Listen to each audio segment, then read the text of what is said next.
Good afternoon, everyone.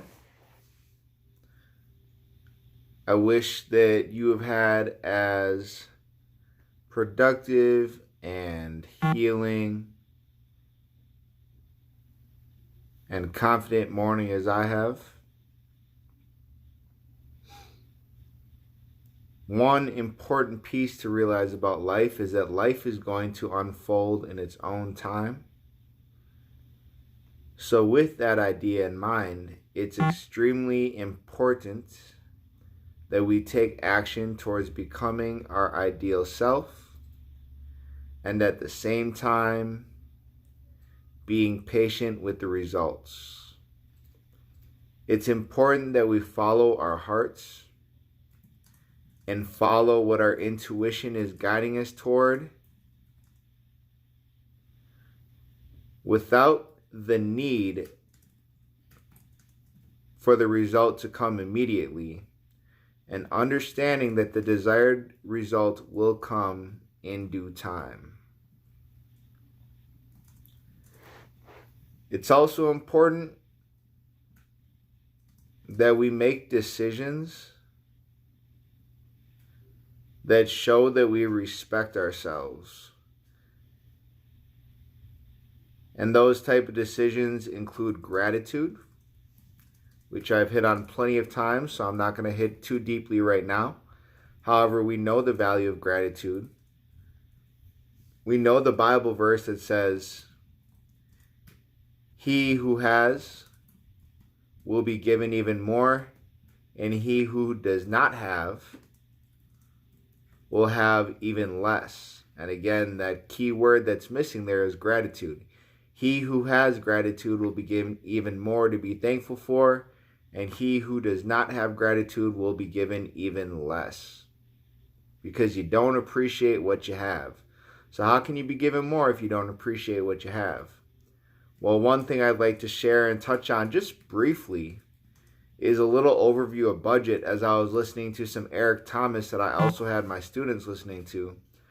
And one piece of advice that Eric Thomas had shared was that millionaires live off of 30% of their income. So I thought about living on 30% of my income, and then he talked about still doing his 10% tithe and living off of 20% of his income. Well, for most people, that's simply a little bit out of reach, maybe to start.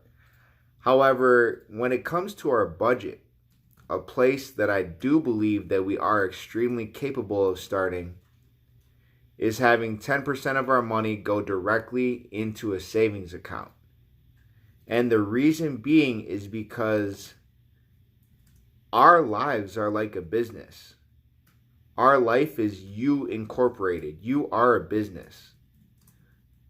So before you go and give your money, the money that you earned, the resources that you earned, before you start taking your resources and paying other companies, we should pay our own company first. So that's why we put that 10% into savings right away. 10% of our monthly income.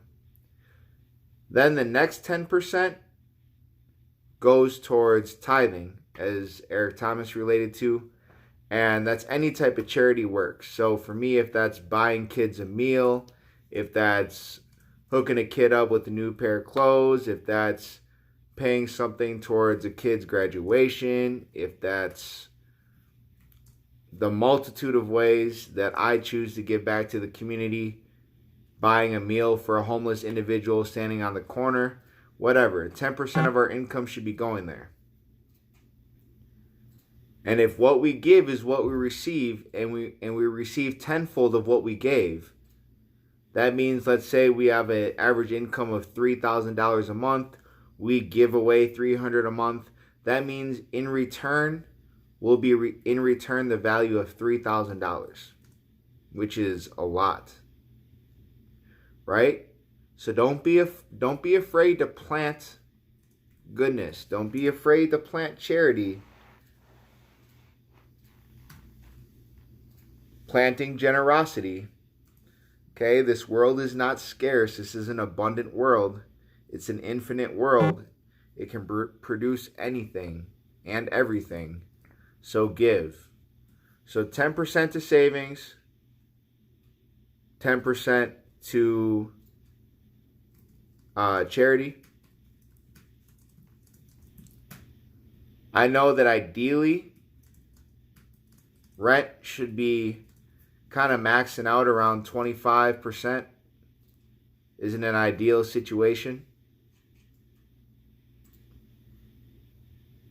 Maybe 10% towards entertainment. And then figure out what to do with the rest. Although the more you can put towards savings, the better. The more that we can put towards our dream, the better. That's what it's all about. Let's try to limit the entertainment. Let's definitely limit the useless spending.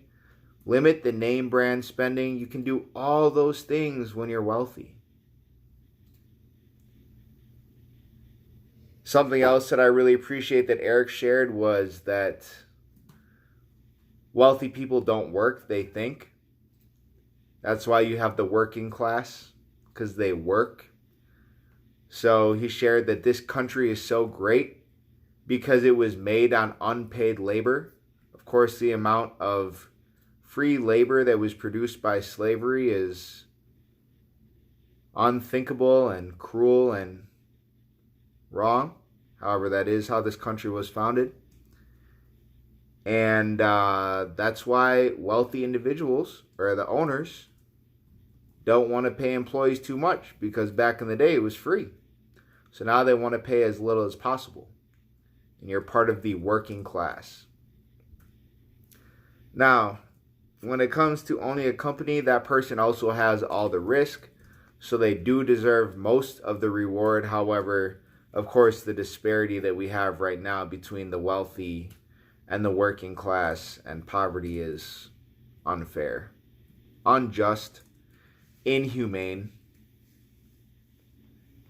Yet if you live in America, you live in a country where you have a choice to change that, where you have a choice to improve that by building wealth yourself and then teaching others how to do the same. And wealth all starts in the mind. It's about having an attitude of gratitude, and about having an attitude of abundance and an attitude of success, and then knowing that anything that you want in your life is yours. As long as you're willing to pursue it with excitement and enthusiasm, because it is both the thought and the feeling that creates the reality.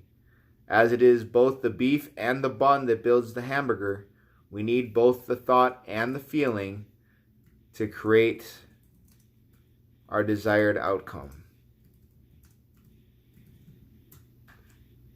Forgive yourself for what you did not know before, as long as you do not continue to make the same mistakes moving forward.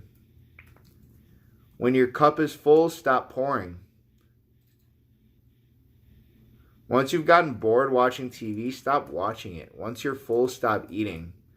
So much of the mental health and the obesity crisis that we face in America could be fixed by simply stop pouring once our cup is full.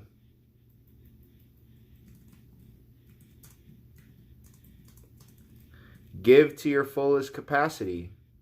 Stop once you've reached capacity. It's okay to take breaks. Follow the flow of life. Enjoy the flow of life. Everything will come when it's meant to. Do what you feel is right. Do what you feel passionate about. The only person that can tell you what you're doing is wrong is your own heart. And you know when your heart tells you that what you're doing is wrong. So listen. For that is the only real truth out there.